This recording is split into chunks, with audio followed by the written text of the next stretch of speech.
Vou cantar hoje para vocês. Não querem? Sai. Pessoal, boa tarde. Quem estava aqui ontem? A maioria. Então, hoje vocês vão fazer o teste de aptidão e ver o restante do documentário que não foi visto ontem. Tá ruim aqui para vocês. Senta uma cadeira para trás, tem espaço?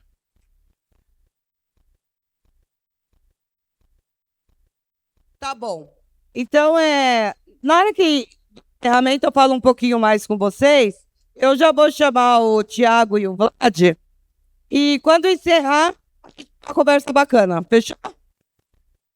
Então, vamos dar uma boa tarde bem feliz para eles. Boa tarde, pessoal. Boa tarde. Aê, agora sim. Sejam muito bem-vindos. Para quem não me conhece, eu sou o Vlad, eu sou criador de conteúdo. Eu tenho um canal no YouTube que chama Área Secreta, mas eu também sou um empresário, que sou um dos sócios da Stellai, uma marca que a gente traz aqui no nosso projeto, e que a gente também tem uma organização de esportes eletrônicos que chama INTZ. E a nossa ideia aqui hoje vai ser apresentar para vocês um pouquinho do que acontece nesse mundo de esportes, nesse mundo de videogames, e também tentar mostrar para vocês, plantar uma sementinha aí, do que vocês podem fazer profissionalmente nessa área. Boa tarde, gente. Alguns rostos conhecidos que vieram aí ontem. Pessoalzinho. Eu não tenho uma história tão impressionante quanto a do Vlad, mas eu já trabalho com esportes eletrônicos há quase 10 anos. E a verdade é que esse projeto ele reflete bastante sobre essa minha visão. E o do Vlad também, no sentido de quando nós tínhamos a idade de vocês, ninguém nos apresentou esse mercado, porque na época do Vlad não existia. Pega leve aí. Na minha época estava começando. Então, o nosso objetivo é explicar para vocês um pouco do mercado ou ecossistema, acho que é uma palavra que vocês vão ver bastante aqui, de esportes eletrônicos. Então, acho que a primeira pergunta é: quantos de vocês aqui conhecem o termo esporte eletrônico? Pode levantar a mão. Legal, bastante gente. Eu vou fazer uma pergunta além. Quantos de vocês jogam qualquer coisa que seja, qualquer joguinho que seja, pode ser celular, videogame, qualquer coisa que seja? Legal. Então, o esporte eletrônico, ele parte desse princípio que é o jogo. Então, quando a gente, explicando isso para vocês agora, o esporte eletrônico é a extensão do jogo competitivo. Então, quando uma empresa cria um game, esse game ele tem duas vertentes: o entretenimento ou a competição. Então, o esporte eletrônico ele abraça essa vertente da competição, e através da competição existe todo um ecossistema que a gente vai mostrar para vocês agora, que é um ecossistema que eu chamo ele de cascata do esportes. Vai ter primeiro um fator inicial, que é justamente o jogo, que é onde vocês vão entrar no meio desse mundo, que ele é lançado, é feito pelas PUB, que são as empresas que desenvolvem e divulgam os jogos. Então, quando a empresa ela cria um jogo, sendo ele de entretenimento ou de competição, ela decide uma estratégia de marketing. Quando a gente vai para a competição, ela cede o jogo para que organizadoras criem campeonatos. Então, as organizadoras criam os campeonatos e, a partir desse momento, as organizações, que é quem contrata os jogadores, a staff, a comissão técnica, participem desses campeonatos, certo? Então, a gente tem esses dois lados da moeda quando a gente fala de jogo. E é importante que vocês tenham a visibilidade de que em cada dessas etapas que a gente está mostrando aqui na tela, existem oportunidades profissionais que são bem variadas e bem distintas para todas as áreas que vocês imaginarem. A gente vai falar um pouquinho mais a respeito disso, mas vai desde a área de desenvolvimento de jogos, de programação, até mesmo para a área de saúde. Perfeito. E aí, qual que é a lógica? Existe um jogo, a partir do jogo existe um campeonato, a partir do campeonato tem pessoas que disputam campeonatos. A partir do momento que esses jogadores disputam campeonatos, eles trabalham em organizações de esportes como a nossa, a INTZ, por exemplo, e a partir daí alguém quer assistir esses campeonatos. Ou seja, quando um jogo ele é competitivo, ao mesmo tempo ele também é entretenimento. Porque o campeonato ele tem um foco de atenção específico para o público já nichado, um público um público final que já tem interesse no que o campeonato está apresentando, que é transmitido pelos streamers, pelos casters, pelos narradores, e a partir daí as marcas também têm o interesse em patrocinar esses campeonatos. E é justamente por meio dos patrocinadores que a gente consegue monetizar, a gente consegue manter as estruturas que a gente tem nas empresas, com as pessoas que trabalham com a gente. E aí, indo para a primeira parte desse efeito cascata, a gente tem as publishers, que é esse nome chique para as empresas que criam os jogos. Então ali tem alguns títulos conhecidos de vocês.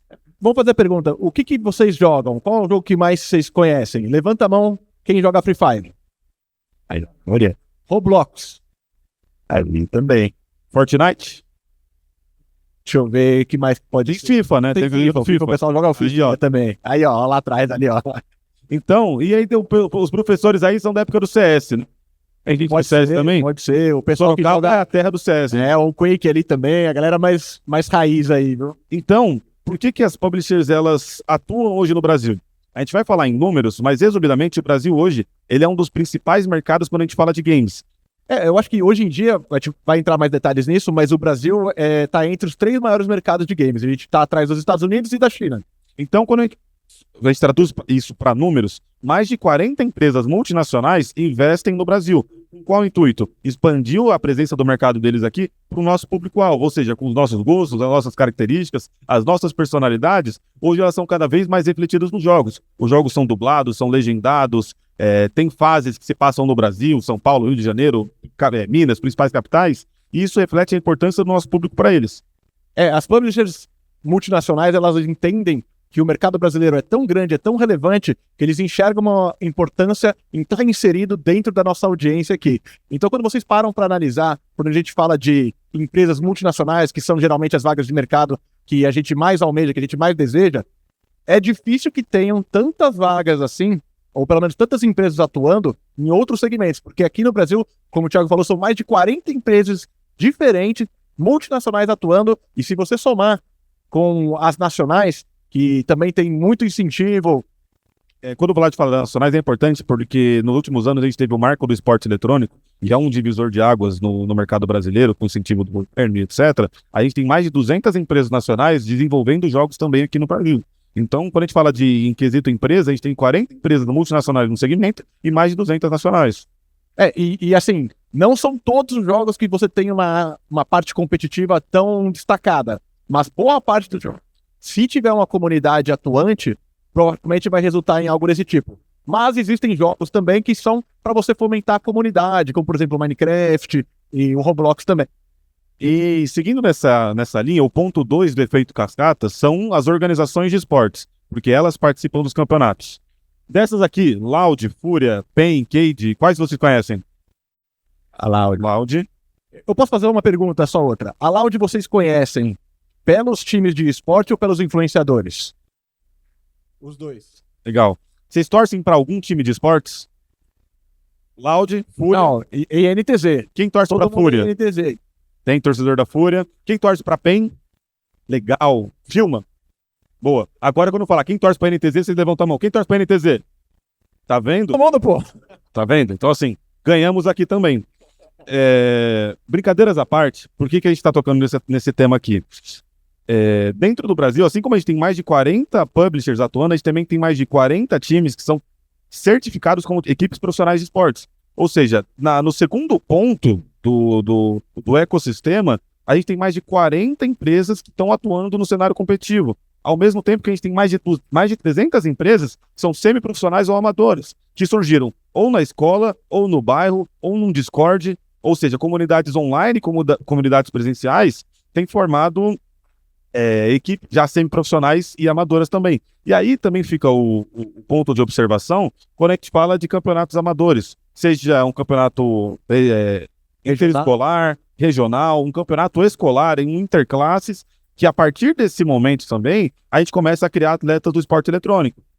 Mas é importante que vocês tenham em mente que quando a gente fala de trabalhar, de oportunidade profissional em uma organização, a maior parte de quem está inserido nesse mercado não é jogador profissional.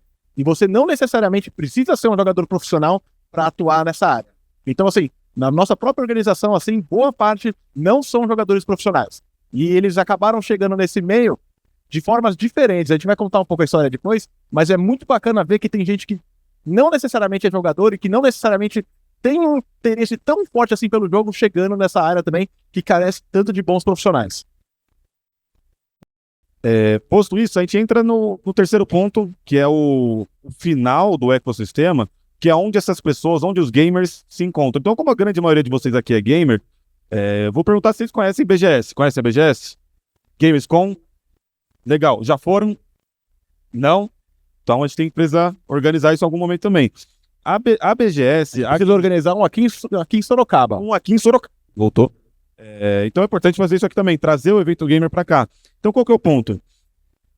Aqui no Brasil, além da gente ser um polo nacional, a gente é um polo internacional voltado para a América Latina. Então as principais organizadoras de eventos, como a Gamescom, por exemplo, ela traz tudo que é novidade, tudo que é tendência, tudo que está acontecendo mundo afora, para o Brasil como um palco de lançamento. Mas além disso, a gente tem um outro tipo de evento, que são os campeonatos.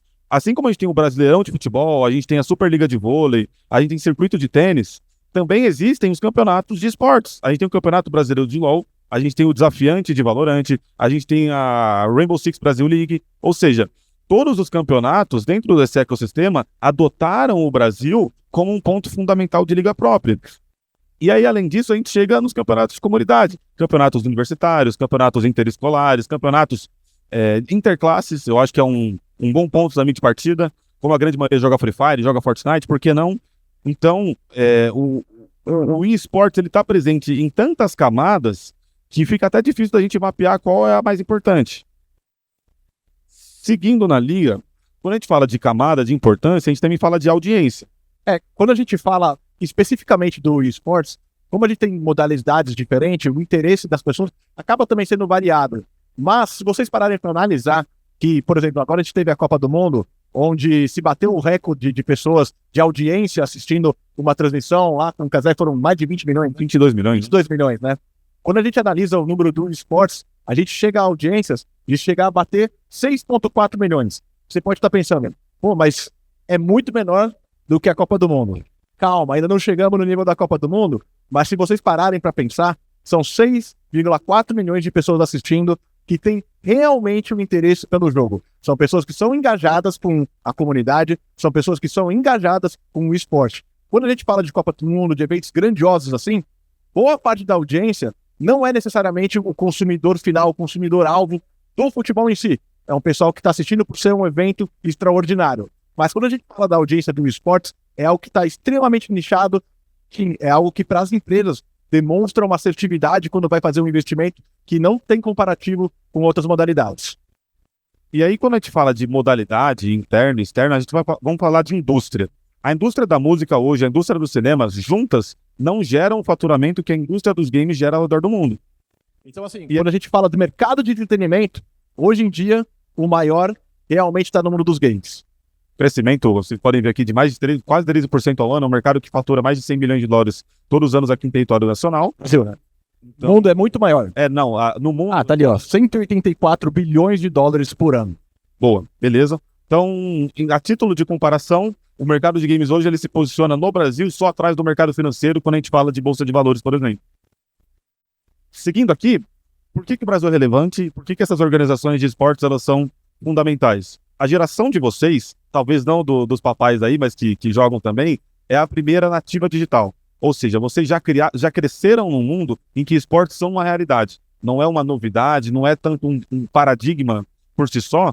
E isso faz com que o Brasil, que tem essa paixão por competir, seja destaque internacional nas modalidades em questão, mas também no quesito inovação, criação, gestão de talentos, enfim. E é justamente o fato de vocês terem crescido, já inseridos um pouco nesse meio, que torna também com que essas organizações de esportes sejam algo corriqueiro no dia a dia de vocês e que acaba até mesmo virando algo que vocês acompanham simplesmente por ser organização. Então, assim, às vezes vocês gostam tanto da Loud que vocês vão assistir algum jogo que eles estão participando, vão assistir algum influenciador novos deles, simplesmente pela lealdade, que é algo que é muito parecido com o que a minha geração tinha com os clubes de futebol. E nessa linha, para a gente concluir, a gente quer mostrar para vocês como funciona o bastidor de uma equipe de esportes. Eu acho que o Vlad falou uma coisa que é interessante, a gente sempre traz. Dentro de uma organização de esportes, tem muito mais profissionais de staff, né, profissionais de back-office, do que propriamente jogadores e comissão técnica. Alô? Isso é uma coisa que talvez não fique tão em evidência quando a gente assiste um campeonato, quando a gente joga um jogo.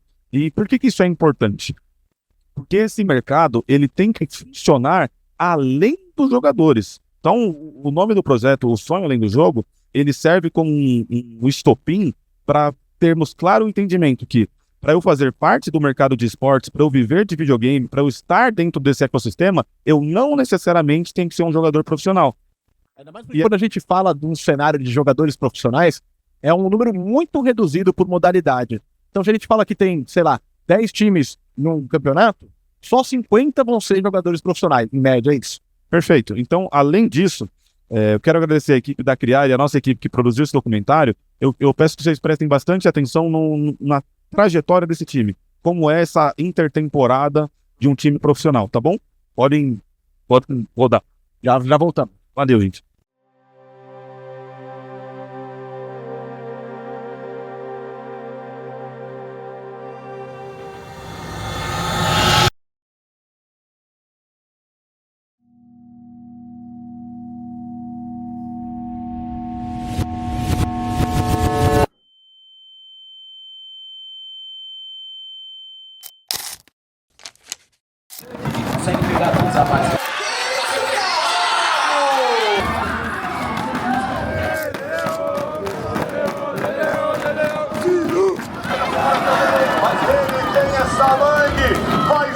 Mas eles não conseguiram encaixar, eles não conseguiram colocar a pressão que eles gostariam.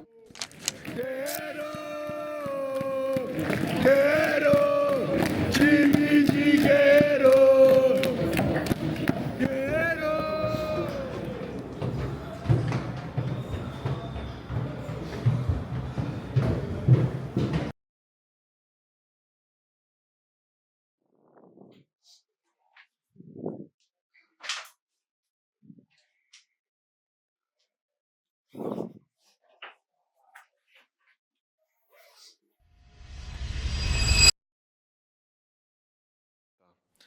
A gente estava muito confiante no Ascension, a gente preparou o time bem, a gente conseguiu mandar o time para um bootcamp na Europa, a gente vinha de uma sequência de mais de 10 jogos invicto, acho que a gente só tinha perdido um jogo no segundo semestre, e com a entrada do SW a gente não perdeu nenhum jogo. Nossa primeira derrota foi justamente na estreia do Ascension.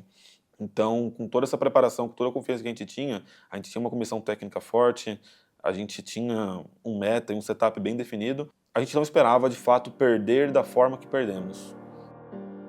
Eu acho que no pior dos mundos, a gente imaginou que bateria ali numa final, numa semifinal. 1-0, e a Envy garante a vitória.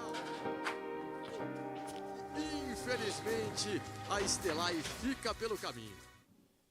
O sentimento de perder no Ascension foi algo um pouco decepcionante, porque a gente estava muito acreditando na nossa trajetória durante o ano. Eu sinto que foi meio que um baque geral, sabe? A derrota acabou afetando diretamente, eu acho que um ciclo todo, sabe? Foi algo, tipo, a forma mais dolorida possível, mano, do jeito que foi. Porque a gente sabia o potencial que a gente tinha e meio que a gente, tipo, mano, rolou muita coisa. Tipo, não foi choque, foi cansaço, foi a gente trollando e jogando mal. Pode ter envolvido um pouquinho de burnout também, mas no final do final dava pra gente ter ido muito melhor. Mesmo com todos esses fatores, não era pra ter acontecido do jeito que aconteceu.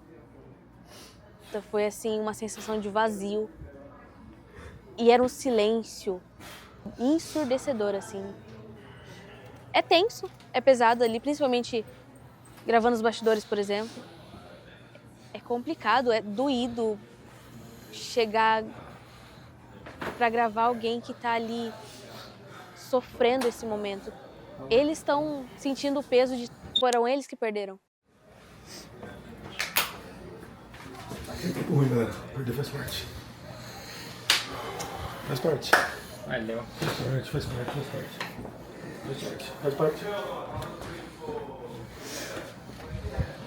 parte, bom. Perder faz parte. Mais um. Então, foi difícil, a gente chorou muito. Voltamos para casa, assim, a gente saiu de casa com uma expectativa muito alta por tudo que a gente conseguiu chegar até aquele jogo final ali pra gente. Eu acho que os meninos aprenderam muito com isso também. Lembro do Cido Zord levantando e falando assim, nossa, É muito bom poder jogar e olhar pra vocês e vocês estarem lá gritando com a gente perdendo ou não.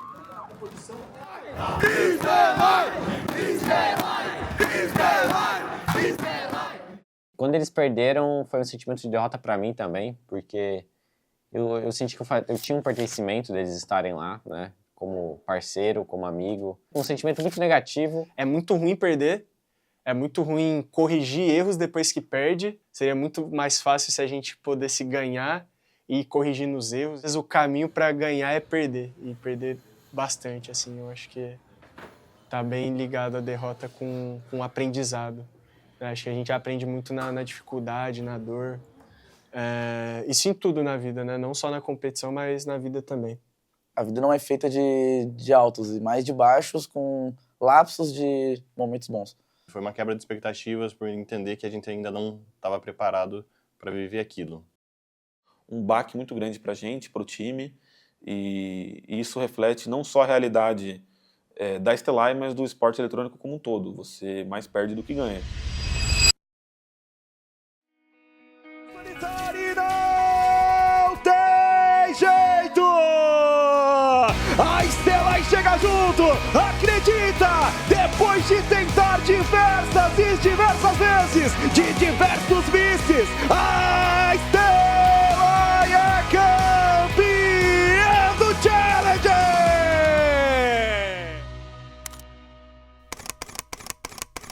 Cara, o sentimento de vir ao VCB é algo indescritível. Faz muito pouco tempo, né, que eu entrei no VCB e consegui formar times com todos os problemas que aconteceram, mudança de jogador, foi algo gratificante e também deixou tudo aliviado. Então, foi algo que a gente não esperava realmente acontecer tão rápido, mas tudo foi encaixando, parecia que todas as peças estavam aparecendo no momento certo quando a gente precisava. Eu sempre agradeço a Deus por isso, por tudo ser movido para acontecer esse momento tão precioso, acho que na carreira de todo mundo que estava vendo o VCB naquela época. Literalmente foi algo surreal, assim. É algo até difícil de descrever quando se trata de sentimento. Eu pulei, eu gritei, eu chorei. Ver o time conseguindo ganhar esse campeonato pela primeira vez foi absurdo, um sentimento único. Foi uma jornada longa, mas quando realmente nós fomos campeões, foi uma felicidade assim absurda. Eu me senti muito realizado porque não foi só ganhar, foi tipo, vim de um ano muito difícil e conturbado, e depois eu tenho esse negócio de tipo, mano, me provar que eu consigo, que tipo assim, mano, eu não preciso provar nada pra ninguém, tipo, se eu sou bom ou não, se eu faço tal função bem ou não, eu preciso provar, tipo, pra mim mesmo que eu consigo, que é o que importa. E, mano, quando eu consegui ainda mudando de função, pô, eu fiquei muito feliz, mano. É como se eu estivesse jogando, é como se eu entrei no servidor, é como se eu tivesse todos os dias ali treinando com eles, então a palavra que eu posso usar é realizado. Cara, isso foi um sentimento de realização, foram muitos vices desde o começo jogando, então foi um sentimento de realização, basicamente. Pós-Ascension, acho que muita coisa a gente precisou mudar, não só de metodologia, não só de visão de mercado, não só a transição para a marca da NTZ, mas a gente também precisava de uma mudança estrutural na equipe competitiva. Então a gente teve mudança dentro do time e a gente foi para o campeonato com apenas um objetivo: mostrar que a gente ainda podia ser competitivo.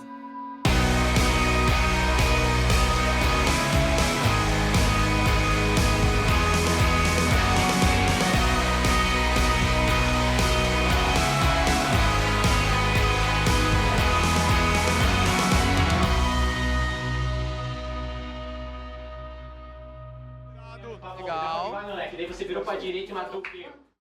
A vitória, na verdade, não me surpreendeu. Eu falo que nosso objetivo era ser competitivo, mas o time era forte. A gente tinha melhorado o time em muitos pontos, apesar da gente não ter conseguido um treinador a tempo.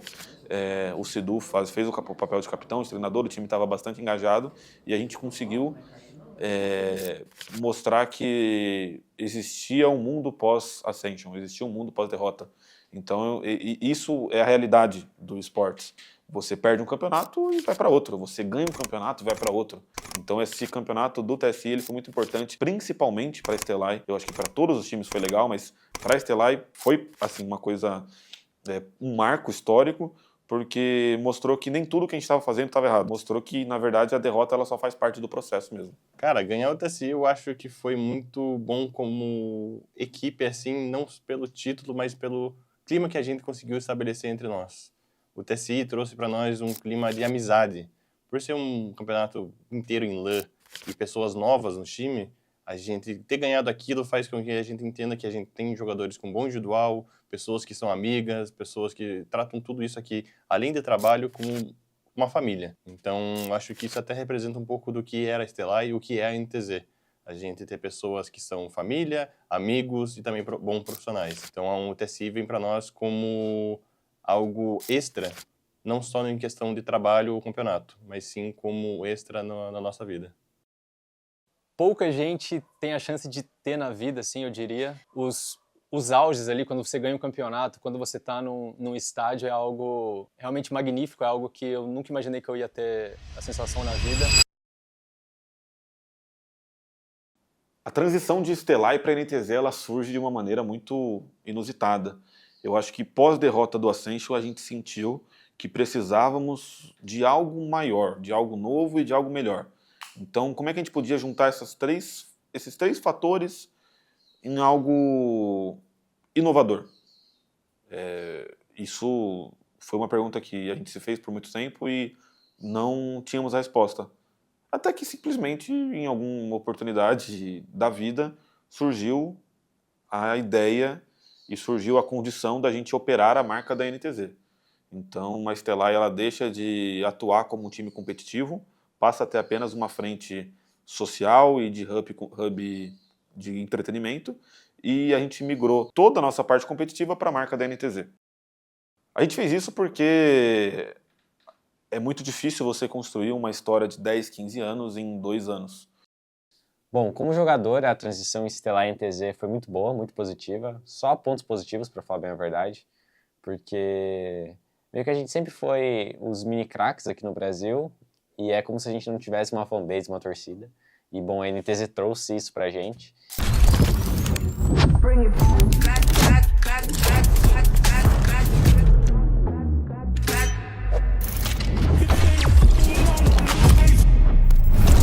Fala, galera, eu tenho uma coisa muito importante para falar para vocês. A NTZ tá de volta e após 1 ano e 3 meses aí com as operações paradas, a única pentacampeã do CBLOL, e agora ela volta fazendo parte do grupo Hive Scale sobre a gestão da Stellar. O ecossistema do esporte eletrônico, ele segue um modelo clássico da época das lan houses nos anos 90. Ele evoluiu, mas ele chegou num modelo que é saudável. Então, nos últimos anos, a gente teve alguns marcos legais no Brasil envolvendo a profissionalização, o reconhecimento e regulamentação do esporte eletrônico. E ao redor do mundo, institutos, instituições e organizações como a Esports World Cup, a EWC, que é um fundo saudita, têm regulamentado um padrão competitivo muito alto. E isso faz com que nós, organizações, tenhamos que se preparar cada dia mais, cada vez mais, para ter um nível de excelência em performance, e isso faz com que a competitividade vá além do servidor. As organizações como a Stellar e a NTZ e outras no Brasil, elas hoje fazem uma estruturação e uma inteligência de mercado voltada para a área da saúde, principalmente, para a área de tecnologia e para a área de ciência de dados. E isso faz com que o campeonato comece e termine fora do servidor. Como funciona um campeonato? É uma pergunta simples, ao mesmo tempo complexa. Nos últimos anos, houve-se uma adaptação e uma aceitação muito maior ao modelo de franquia, no qual os times, as organizações, passam a ser o pilar principal dos campeonatos e os jogadores, os atletas, passem a ser pilares secundários. E isso faz com que o modelo seja muito mais saudável financeiramente. Os jogadores passam a ter uma vida profissional mais longa e as organizações passam a ter uma previsibilidade financeira também mais real. Com essa mudança, principalmente da adaptação e da aceitação do modelo de franquia, fez com que as organizações elas passassem a operar olhando sempre agora para o longo prazo. Então o jogador hoje ele acaba entrando muito cedo numa organização, fazendo todo o ciclo completo performático, como se fosse uma categoria de base, e ele acaba tendo uma carreira muito mais longa dentro de cada organização. A missão das organizações com esse modelo de franquia e campeonatos mais bem estruturados, ela deixou de ser apenas competir. Ela passou a também ter um impacto na comunicação muito maior. Ou seja, você não pode apenas só jogar um campeonato, as pessoas precisam saber que você está jogando um campeonato. E o resultado, ele deixou de ser pilar principal, então o ecossistema hoje de qualquer organização, publisher ou empresa voltada para esportes, o pilar principal vai ser sempre a comunicação. A maneira a qual as pessoas te assistem e te veem passou a ser a principal fonte de reconhecimento. Então, hoje o foco principal de uma organização de esportes não é de fato ser campeã, mas é mostrar para o público que você está tentando ser campeão. A minha entrada no mercado de esportes, ela foi única e dependente de esforço individual e networking. E quando eu descobri que com o estudo aplicado a muito esforço, as portas se abrem não de forma mais fácil, mas de forma mais assertiva. Em algum momento eu quis ser jogador, em algum momento eu quis ser coach, mas o que eu era bom de verdade era na gestão e na criação de projetos.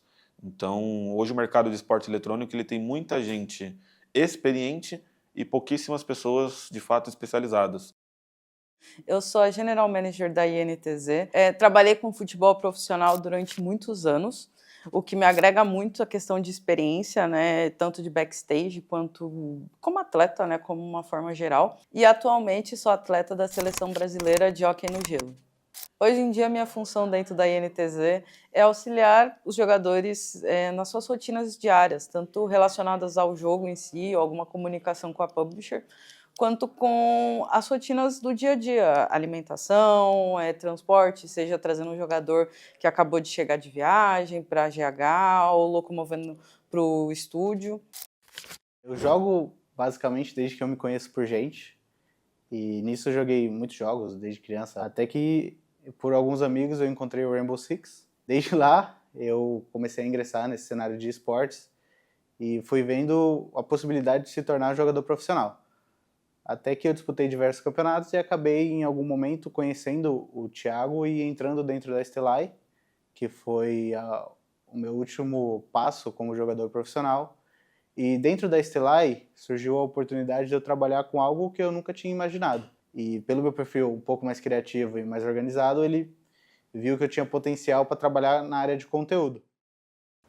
Eu comecei com a criação de conteúdo como um hobby. Eu trabalhava por fora com design e acabei vendo a possibilidade de eu gravar algumas coisas que eu gostava. Depois eu conheci algumas pessoas dentro do cenário que faziam parte da Stellai, acabaram me indicando. Então, tipo, foi muito bom isso, ter esse contato com essas pessoas que acabaram me levando até aqui. Assim, eu entrei mais com essa persona de mostrar que não tem idade e gênero para você começar a jogar. Então, como eu vim de interior, né, menina de interior não joga muito, não tem muito isso de eletrônicos, mas enfim, nunca tive esse contato, essa idealização de ter como você se profissionalizar, por exemplo, com o jogo. Isso nunca passou pra minha cabeça. Era um mundo assim meio que intocável, sabe? Mas enfim, a INTZ me mostrou que eu conseguia também participar um pouquinho disso. E eu tô na INTZ desde que ela começou a existir, né? Lá em 2014 eu recebi essa oportunidade de vir aqui para São Paulo e tô aí basicamente desde então.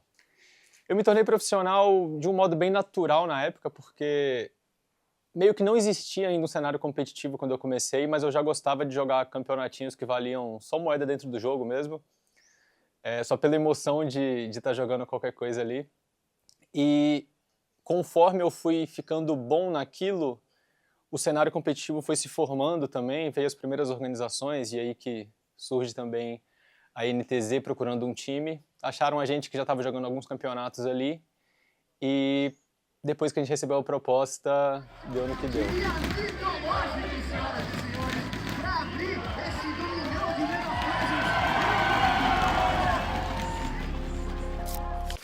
E eu tô no cenário de esportes há pelo menos 20 anos. Eu comecei pelo Counter-Strike, migrei para o Valorant em 2020 Encerrei minha carreira em 2024, então passei da função de jogador para manager, ou seja, eu trabalho diretamente com outros jogadores. Então eu vou estar cuidando do planejamento do dia a dia, do planejamento para um campeonato, né? Porque tem toda uma estrutura que precisa ser pensada antes do início de um campeonato, como que a gente vai treinar, como que vai ser a rotina de treino, o que a gente vai focar primeiro, o que a gente vai focar durante o meio, o início e o fim do campeonato também. E o apoio na parte administrativa, né? Que é o alinhamento ali de regras, horários, logística, porque tudo isso precisa funcionar de uma forma muito eficiente para os jogadores poderem focar somente ali no desempenho individual deles, para a gente ter o melhor resultado ali no final do campeonato. Ou seja, eu cuido de outros jogadores e nada melhor que um jogador para saber as necessidades, saber o caminho, encurtar esse caminho também e passar a experiência, né, a vivência que eu tive durante esses anos de carreira para outro jogador. Eu sou a Joane, eu sou da operação e da produção. Eu faço faculdade de artes visuais, onde tem ali esse pezinho na produção, na cenografia, em figurino, além da fotografia também. Então eu cuido ali um pouco da parte operacional antes de qualquer gravação. Além disso, ali na montagem do cenário, que é sempre uma coisa diferente todas as vezes. Meu nome é Gustavo, eu sou mais conhecido como Kinsanek ou Kinsa, que são os meus nicks nos jogos. Eu tenho 21 anos, faço ciência da computação e a minha função aqui é basicamente trabalhar com logística, com facilities para os jogadores, tornar o dia aqui mais fácil. Então, cuidar da infraestrutura, cuidar dos computadores, ver se está tudo certo. Enquanto eles estão jogando, eu faço a cobertura. Então eu faço a gravação de alguns conteúdos de bastidores do próprio campeonato. A Stellar ela nasce em outubro de 2022, vindo de uma ideia simples: construir um time de esportes que fosse além de um time de esportes, um hub de conteúdo, de educação, profissionalização, projetos sociais voltados para a comunidade gamer. Então nosso objetivo era fazer com que a comunidade gamer se mobilizasse para levar esse conhecimento, essa cultura para fora do digital, que a gente conseguisse trazer pessoas para dentro dos esportes, principalmente, fora do digital. Então assim surge a Stellar e surge também o projeto Sonho Além do Jogo. O Sonho Além do Jogo ele nasce justamente dessa nossa vontade de contribuir para o crescimento sustentável do esporte no Brasil no longo prazo. Então a gente passou a olhar com muito mais carinho, muito mais cuidado para os profissionais que ainda são jovens em formação e deixamos de olhar para esse mercado competitivo por si só. Então, o nosso papel ele deixa de ser na formação de atletas e passa a ser na formação de profissionais. Nos últimos anos, a gente teve algumas parcerias educacionais oferecendo bolsa de estudo para os jovens que estão saindo do ensino médio se capacitarem, estudarem, formarem em alguma área de atuação dentro do esporte eletrônico. E aí isso é um campo muito amplo. A gente está falando de financeiro, de jurídico, de contábil, de marketing, de comunicação, de operação, toda a área audiovisual, performance, saúde, enfim.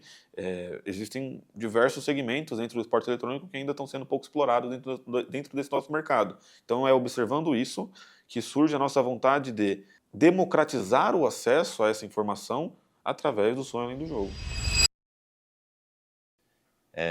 Não vou lembrar quem, mas tem um cara que é tenista muito famoso, um dos melhores do mundo, e ele até fala que até mesmo os melhores tenistas do mundo, eles ganham cerca de 56% das suas partidas. E mesmo assim, eles são os melhores do mundo. Então, eu acho que é muita expectativa das pessoas verem um time como esse cara é campeão, eles nunca mais vão perder. Sendo que é algo normal. A mudança, a evolução acontece para todo mundo. Então, a derrota é parte do meio competitivo e é algo que você precisa aprender com isso para continuar evoluindo. A gente precisa, na verdade, tirar algo de uma derrota. No outro dia já está de boa, está tranquilo. A gente começa a focar no que deu errado, focar no que pode fazer para melhorar, para essa derrota não acontecer de novo. E as derrotas, elas não vêm por acaso. Elas ajudam a gente a crescer. A gente volta mais forte, a gente volta mais firme. Principalmente conforme você vai ganhando experiência e você entende que perder é parte central de você melhorar também, né? Tipo, a derrota, ela te traz mais aprendizado do que a vitória. Então, acho que parte da vida do competidor é, embora ele odeie perder, é ele saber tirar o máximo de cada derrota para diminuir a quantidade delas no futuro. No final do dia, o esportes ele não é sobre ganhar, ele é justamente sobre perder e como a derrota ela permite o aprendizado. A evolução ela vem de uma sequência de derrotas. E eu acho que a realidade do mercado é essa. Mas a outra realidade do mercado, que é a que ninguém está olhando, é a quantidade de oportunidade e de transformações de vida que o esporte eletrônico oferece para o Brasil hoje. Então, através disso, através do sonho além do jogo, que a gente pode estar aqui.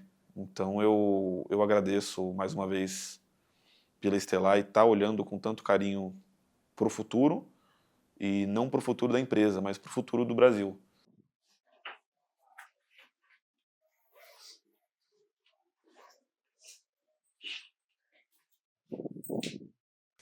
Relaxa, Construir parede.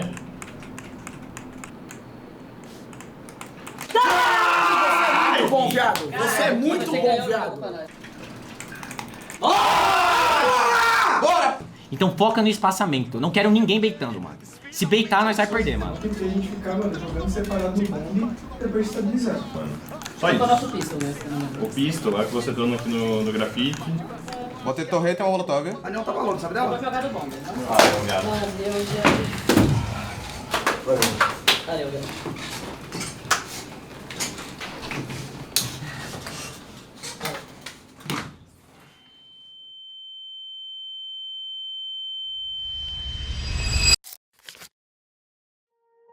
Deu para entender como funciona, time, bastidores. As pessoas que vocês viram ali estão aqui, então elas têm histórias de vidas Tem histórias de vida transformadoras. excelentes de tirar qualquer dúvida, pegar qualquer insight, e eu acho que isso é fundamental para a fase de vida que vocês vão entrar daqui para frente. Na verdade, a gente vai falar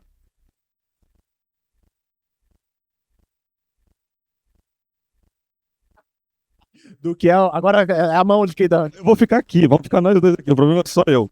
Do que é o projeto Sonho Além do Jogo. Porque quando a gente... Agora aqui comigo. Quando a gente desenvolveu o projeto, a gente tinha um objetivo. E a gente resume ele numa frase. Desmistificar que o esporte eletrônico é só sobre... Os esportes eletrônicos são só sobre quem joga. Na verdade, ele é justamente o contrário. E o que a gente quer passar aqui para vocês? Esse conteúdo, ele é um conteúdo muito mais de porta de entrada de conhecimento do que aprofundar vocês numa carreira. Eu acho que ainda é muito cedo. Mas eu sei que logo, logo, alguns já fazem curso técnico, alguns já fazem jovem aprendiz, vocês já estão entrando no mercado de trabalho e daqui 1 ano, 2 anos vão entrar na faculdade. E a partir daí vocês vão ter que tomar uma decisão sobre o que vocês vão fazer com a carreira de vocês.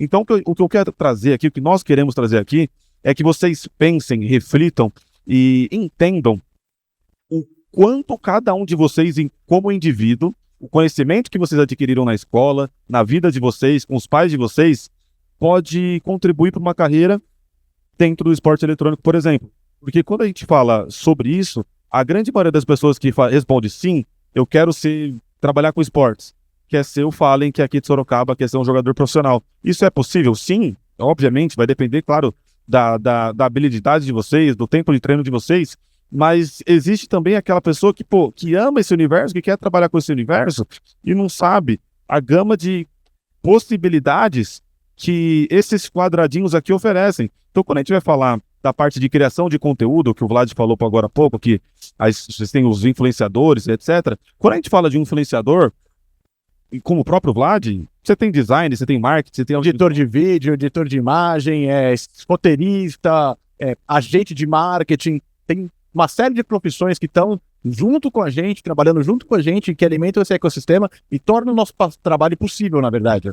E aí, quando a gente vai trazer para a área do jogador, além do jogador, a gente vai ter a área de tecnologia, a parte de gestão, tanto empresarial quanto de pessoas, comunicação. E aí, quando a gente fala de comunicação, a gente está falando de uma comunicação interna, seja um endomarketing, seja uma comunicação social, e comunicação externa também, como o mundo, como as marcas, como o público enxerga cada um de vocês. Isso é importante aqui para a gente que trabalha com digital? Sim, mas também é importante para a carreira de vocês daqui para frente.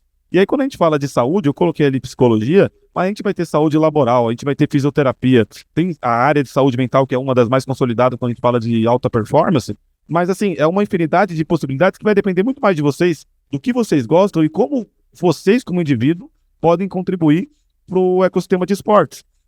E aí, quando eu falo contribuir, obviamente, vocês podem trabalhar à frente ou nos bastidores com criadores de conteúdo, à frente ou nos bastidores com campeonatos, à frente ou nos bastidores de publishers. Mas mais do que isso, quando a gente fala para as marcas que são não endêmicas, e com não endêmicas eu quero dizer marcas que não têm correlação com o videogame, quando vocês têm um profissional que está lá dentro trabalhando, seja um analista, seja alguém na função de marketing, ou numa função júnior, a partir do momento que vocês gostam de esportes, vocês podem levar o esportes para dentro da empresa. Então, assim, existe hoje ainda uma infinidade de possibilidades de contribuição de cada um que está entrando nesse mercado de trabalho para o esporte eletrônico. Por quê? Porque aqui dentro existem muitas pessoas que são especialistas, mas não são especializadas. Perdão, muitas pessoas são experientes, mas não são especializadas. Posto isso, aí eu trouxe os exemplos que a gente já falou, e aí eu trago algumas histórias reais. O Vlad falou que a gente vai trazer algumas histórias reais. Eu sempre... Não, mas eu às vezes eu gosto de usar a minha própria história como exemplo disso. Porque quando eu tinha a idade de vocês, eu gostava de jogar videogame, jogava CS, jogava, competia, joguei diversos outros jogos, Battlefield, COD e tudo mais, e a gente nunca via isso, na verdade, como uma oportunidade profissional. A gente enxergava isso como um hobby e que os nossos pais, na época, nem entendiam o que estava acontecendo. Ah, tá perdendo tempo aí com o joguinho e tudo mais. E a gente não tinha esse respaldo que a gente tá tentando trazer para vocês, essa sementinha, não tinha ninguém que podia comunicar a gente a ponto de fazer com que os nossos pais, fazer com que a gente mesmo entendesse que já era o começo de uma coisa que ia ganhar uma proporção gigantesca. E além da história eu trago histórias de pessoas que estão aqui hoje. Ele tá rindo ali, porque eu já falei mais cedo, é o João Vitor, levanta e dá um oi pra todo mundo aí. Não, levanta. Todo mundo vai ver, olha a cara dele ali. Por que vocês estão olhando pra ele? Por quê? Porque aqui tá a transição, né, de player de R6 de conteúdo. Ele começou como play. Ele não é mais player. Então, por que isso acontece? Porque não era tão bom. Mas, entretanto, todavia, ele se descobriu numa profissão nova para ele, na área de marketing. É algo que ele tinha um conhecimento dentro dele que ele não sabia que ele podia explorar dentro desse mercado, que é o mercado gamer. A mesma coisa eu tenho o inverso. Eu tenho aqui o Mito. Não sei cadê o Mito. Ele tá lá atrás, tá beliscando a comida, que ele tá com fome. Mas o Mito, ele entrou aqui como streamer. Ele é um senhorzinho aqui, ele vai vir aqui depois, vai dar um oi pra vocês. E ele fazia live de LoL e tal, de Valorant. Só que o conhecimento competitivo dele e a experiência prévia dele, ou seja, nos últimos anos de trabalho como gestor, como empreendedor, deram para ele um know-how como um líder técnico, quando a gente fala de alta performance, muito grande. Então, hoje ele lidera o nosso projeto competitivo de LoL. Então, independente da forma como você entra no esporte eletrônico, a sua habilidade, aquilo que você desenvolveu, a sua bagagem, ela te permite criar e desenvolver novas habilidades, criar e desenvolver novas oportunidades, porque é um mercado em crescimento. É um mercado que, por mais que ele tenha um modelo claro, ele não tem certo nem errado definido. E ele precisa de pessoas que são capazes, que estão afim de construir algo com a gente. Com a gente, que eu digo, gamers. E beleza. Porta de entrada, alguns de vocês perguntaram ontem, alguns de vocês perguntaram mais cedo. Por onde eu começo, o que eu faço? É simples, entre aspas, é simples. A gente tem hoje uma infinidade de cursos gratuitos, cursos que qualquer um pode se inscrever, tendo o ensino médio, tendo acabado a escola, sendo um professor, sendo alguém que está buscando uma realocação profissional, no caso de pais de vocês, talvez. E esses cursos, eles dão uma primeira porta de entrada para o desenvolvimento de habilidades. A mesma coisa para o curso técnico. Vocês no ensino médio vão acabar a escola, talvez não tenham confiança de começar uma faculdade, mas vai fazer um técnico. Cara, também a mesma coisa hoje, vou mostrar para vocês, mas alguns cursos técnicos já preparam vocês para esse mercado. Faculdade, a mesma coisa, e a especialização é justamente o inverso. Alguém que já tem tudo isso e, quero mudar de carreira, quero trabalhar com games. E hoje as especializações também nessa frente. E aí alguns exemplos, eu trago algumas instituições que são reconhecidas, FGV, para quem quer trabalhar com a parte de criação de conteúdo digital. CBF Academy, para quem quer trabalhar com a parte competitiva. Mesma coisa da Udemy, que eu quero trabalhar com alta performance, só que ao invés da alta performance no esporte tradicional, a Udemy já oferece alta performance no esporte eletrônico. E aí eu quero trabalhar na parte de broadcast, na parte de produção, na parte de transmissão física, a operação do evento. O Senac tem curso gratuito também para isso. E aí é onde entra a gente. Como é que a gente pode ajudar vocês? O nosso objetivo aqui era apresentar esse conteúdo, apresentar esse mercado, como o Vlad falou, plantar uma sementinha, e agora vocês vão ter uma experiência que ela é única. Por que ela é única? Porque a nossa equipe de psicologia, junto com a equipe de gestão de pessoas, desenvolveu um teste de aptidão que, com base nas respostas de vocês, ele é um formulário, ele é bem simples. Rapidinho. Mas com base nas respostas de vocês vão ter uma indicação de com que vocês são bons e como vocês podem ingressar nesse mercado através do gosto de vocês, vou falar bonito, das soft skills de vocês, tá? As habilidades de vocês. E depois disso, a gente parte para uma oficina prática, para quem não tem esse contato diário com esportes, como é que é uma experiência de um campeonato presencial, um campeonato profissional. A gente tem aqui 3 ilhas, nessas ilhas vão ter, quem jogou ontem viu, vão ter instrutores que vão ensinar vocês as mecânicas do jogo, o objetivo do jogo, mas a ideia é que vocês compitam 5 de um lado, 5 contra o outro. A gente trouxe aqui o Valorant, que é o FPS da Riot, por quê? Ele é um jogo de equipe, que ele exige o trabalho de equipe, ele exige a comunicação interpessoal, ele exige a tomada de decisão, que são habilidades que você desenvolve online e aplica na vida. Posto isso, como eu expliquei para vocês, e aí eu quero fazer só esse pedido para vocês. A gente queria estender o convite da realização do teste de aptidão para os pais e professores que estão aqui também, para eles sentirem um pouquinho do que a gente está falando e, às vezes, até mesmo entender o que é essa sementinha que a gente está tentando plantar dentro de vocês. Então, assim, fica o convite para que vocês também, que estão aqui na audiência como convidados, participem também do teste de aptidão, por favor. Show. Gente, vocês podem agora, eu acho que a Cibele está aqui, podem seguir a orientação da Cibele, ela vai levar vocês até as ilhas e de maneira organizada, e a gente fica por aqui com um painel. Eu agradeço a atenção de vocês foram muito atenciosos com a gente, e a gente fica à disposição depois ali para conversar, para tirar dúvida, para apoiar vocês de todas as formas. Eu até queria só fazer um convite para vocês também, pessoal.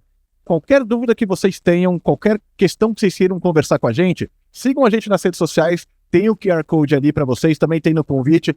É só colar ali, pode mandar mensagem que a gente está com a equipe preparada para responder, tá certo? Na verdade, eu não tô vendo o convite. Vocês pegaram o folder aqui quando vocês chegaram? Chegaram? Tá bom. Beleza. Obrigado, gente. Obrigado, pessoal.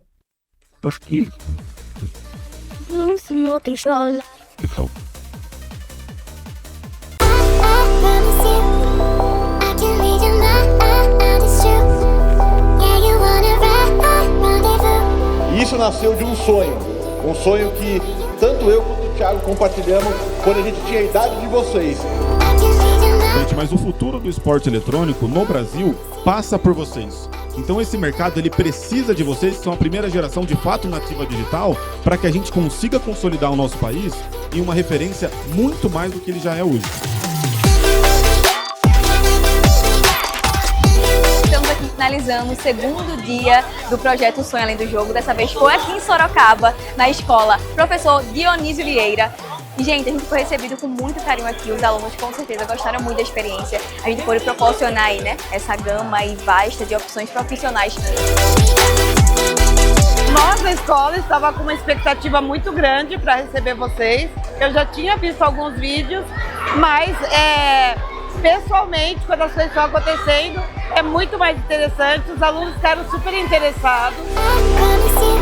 Mas trazer a estrutura da escola, na escola faz toda a diferença. Porque até então o pessoal vê em TV, vê em internet, mas não entende o que é realmente vivenciar tudo isso daqui, né?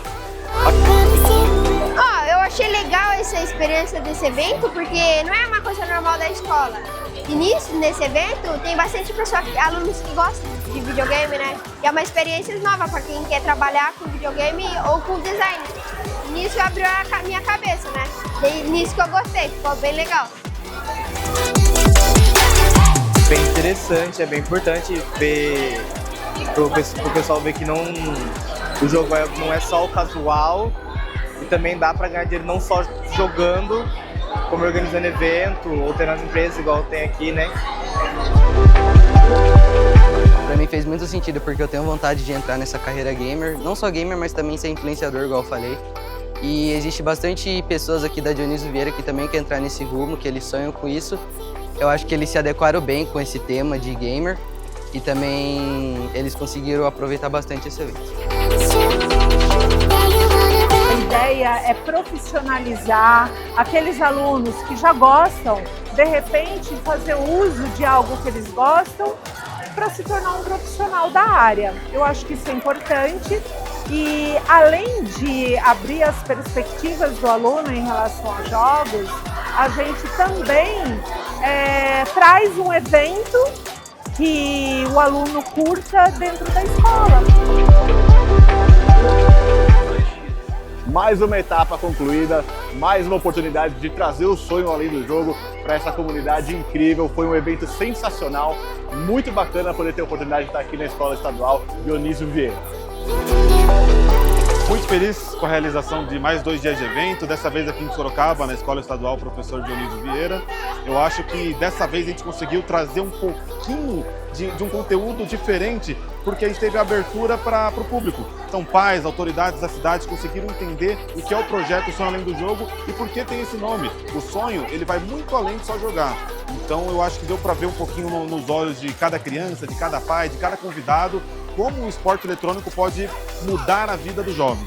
Então, como a gente sempre fala, games são carreiras, games mudam vidas.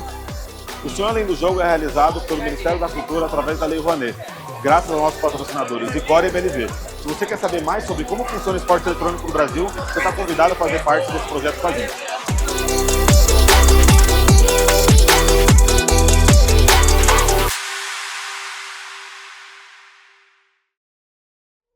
E aí, pessoal? Queria agradecer a participação de todos vocês. Eu espero que vocês tenham se divertido, que vocês tenham conseguido sentir um pouquinho da experiência do que é ser um jogador profissional. Espero que vocês tenham gostado. E assim, é aquilo que a gente falou. A nossa ideia com esse evento, com apresentar isso para vocês, é criar uma sementinha que seja aí dentro de vocês, para que vocês entendam que em algum momento da vida de vocês, vocês podem enxergar isso aqui, sim, como uma profissão, como uma carreira que pode ter muito sucesso. Porque, assim como vocês, eu também já tive aí, e eu também, em algum momento, já sonhei em viver além do jogo. E é por isso mesmo que eu tô aqui hoje. Então, muito obrigado a participação de todos vocês. Sigam a gente nas redes sociais ali, pessoal. Se vocês tiverem qualquer dúvida que seja, a gente tem um time que está preparado para responder as perguntas de vocês, tá bom? Então, no convite, e tanto aqui nas nossas artes, tem o QR Code para que vocês consigam encontrar a gente. Obrigado, pessoal!